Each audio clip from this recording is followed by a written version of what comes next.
মুর্শিদাবাদ ভিত্তিক স্বেচ্ছাসেবী সংস্থা এডুকেশন ওয়েলফেয়ার ট্রাস্ট দীর্ঘদিন ধরেই পশ্চিমবঙ্গ, বিহার ও ঝাড়খণ্ড জুড়ে সমাজ কল্যাণমূলক কাজ করে চলেছে। সম্প্রতি মালদা জেলার গাজল এলাকায় এক মানবিক উদ্যোগের মাধ্যমে সংস্থাটি শতাধিক পিছিয়ে পড়া আদিবাসী মানুষের হাতে শীতবস্ত্র তুলে দেয়। সংস্থার পক্ষ থেকে আরও জানানো হয়, বছর জুড়ে তাদের সমাজ কল্যাণমূলক কার্যক্রম অব্যাহত থাকে। এর মধ্যে রয়েছে দরিদ্র মানুষের মধ্যে খাদ্য সামগ্রী বিতরণ, ছাত্রছাত্রীদের জন্য খাতা কলম ও বই প্রদান, পাশাপাশি শিক্ষামূলক সহায়তা।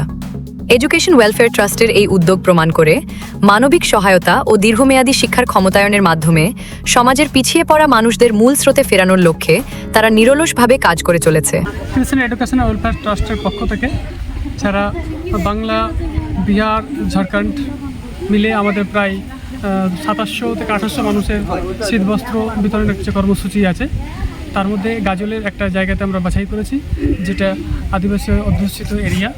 যেই এরিয়াতে বলা যেতে পারে শীতবস্ত্র দেওয়াটা খুব গুরুত্বপূর্ণ কাজ বলে আমাদের মনে হয়েছে।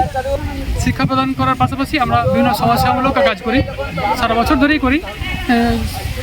শীতবস্ত্র ছাড়াও আমরা খাদ্য বিতরণ করি,